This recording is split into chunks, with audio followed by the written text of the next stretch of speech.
الحمدللہ ہمارے علماء نے بھی اس کو سیریسلی لیا.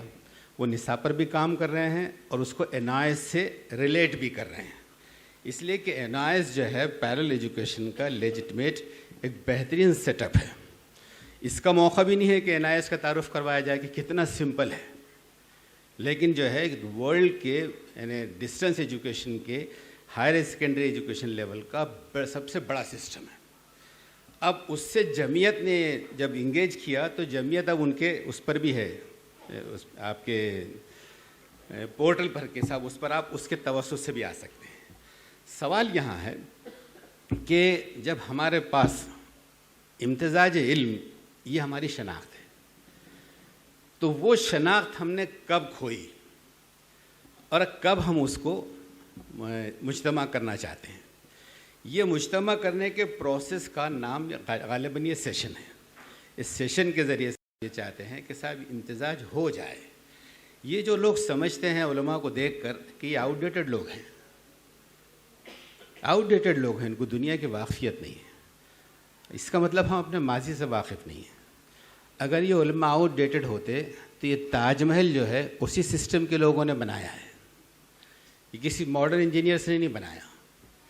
یہ یہاں پر اگر اورنگ آباد میں نہر امبری کی کوئی تاریخ ہے کہ سب نیچرل لیول سے کس طریقے سے پانی مہیا ہوتا ہے, یہ ساری انجینئرنگ جو ہے اسلام نے دی تھی. یہ موقع نہیں ہے اس کا کہ ان سب کو کوٹ کیا جائے کہ امام رازی کی خدمات دین میں کیا ہے اور سائنس میں کیا ہے, یا وہ برکات کی خدمات کیا ہے, یا ابن رشد کی کیا ہے, یا ابن سینا کی کیا ہے. علماء کی اتنی بڑی فہرست ہے. ہمارا ماضی اتنا شاندار ہے, اس سے کانفیڈنس ہمارا بلڈ ہوتا ہے. جب مغرب نے سیکھا, اس کی نشست ثانیہ ہوئی, رنائسنس ہوا, تو وہ وقت وہ تھا کہ اس وقت کی دنیا بھر کا یہ چلنے والی سکہ رائج الوقت زبان جو تھی وہ عربی تھی. اس لیے جو ہارورڈ کی بنیادوں سے واقف ہیں, جو اس وقت کے کیمبرج کی بنیادوں سے واقف ہیں, ان کو اس تاریخ سے گزرنا ہوگا کہ اس کا آغاز عربی زبان سے ہوا تھا. اس لیے کہ نالج دنیا بھر کی کہیں تھی تو مسلمانوں کے پاس تھی, عربی میں تھی. اس کے اسکالرس اور اس کے ڈپارٹمنٹ ہیڈس کوئی ہوتے تھے تو مسلمان ہوتے تھے جن کو عرب ماسٹرز کہا جاتا تھا. خلاصے گفتگو یہ ہے کہ یہ دین میں وہ ساری جادوگری ہے. سوال یہ ہے کہ آپ اس کو روایت کے تحت لیتے ہیں یا اس کی اسپرٹ کے تحت لیتے ہیں.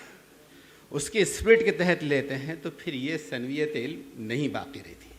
پھر جو چیز باقی رہتی ہے وہ سوائے ترقی, عزت اور شوکت کے کچھ باقی نہیں رہتا.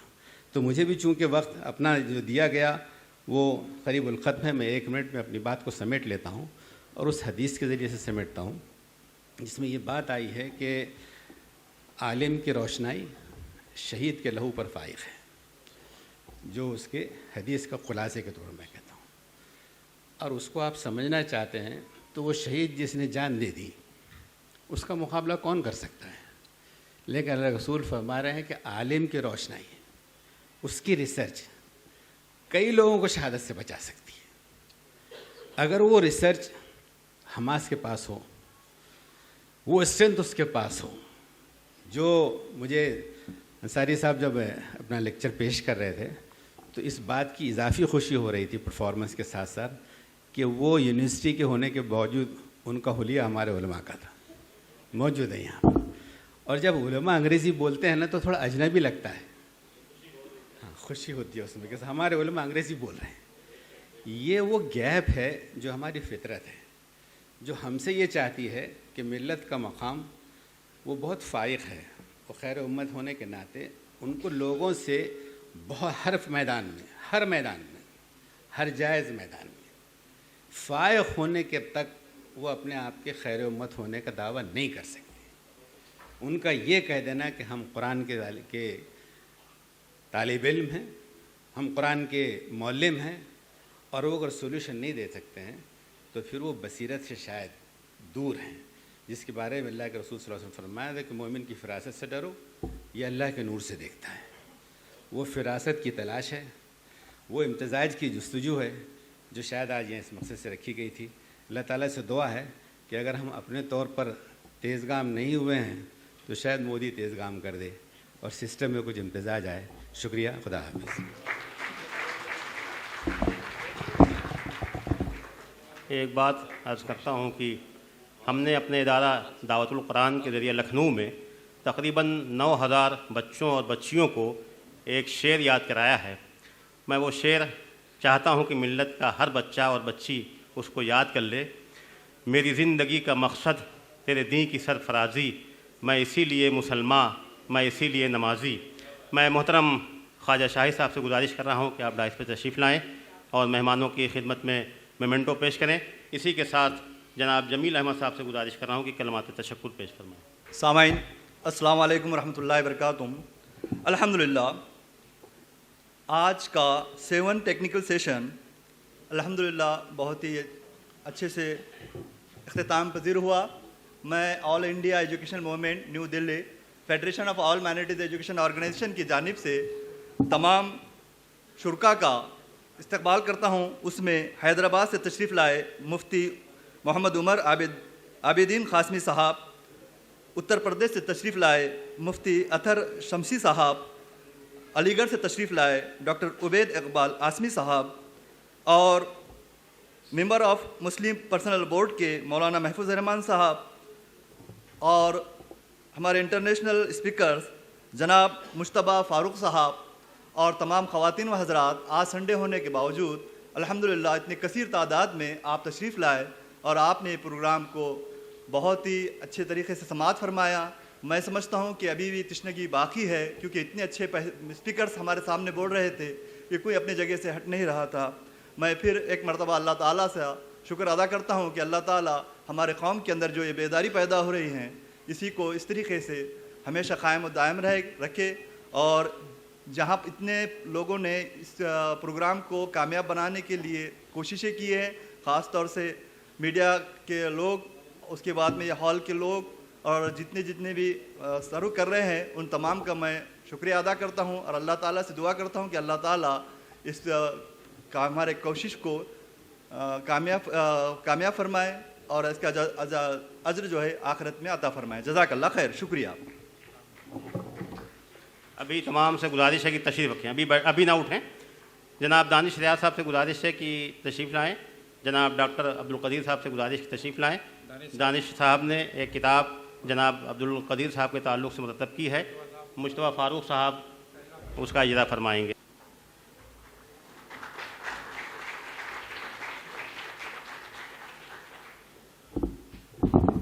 یہ جو معیشت میگزین ہے یہ صرف ایک میگزین نہیں ہے، دراصل یہ ایک ریولیوشن ہے جس کی طرف ہم نے توجہ کرنے کی کوشش کی ہے.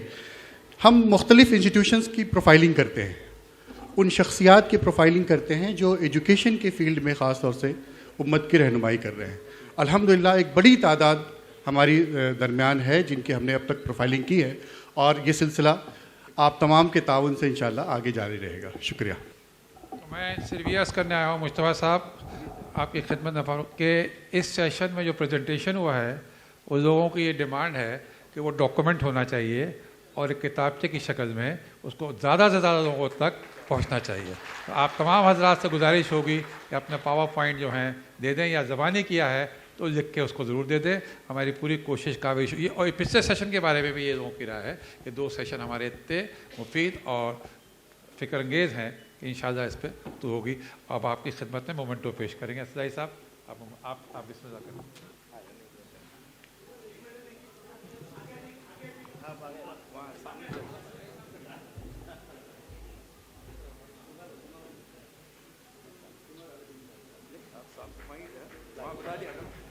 وہاں بلا دو.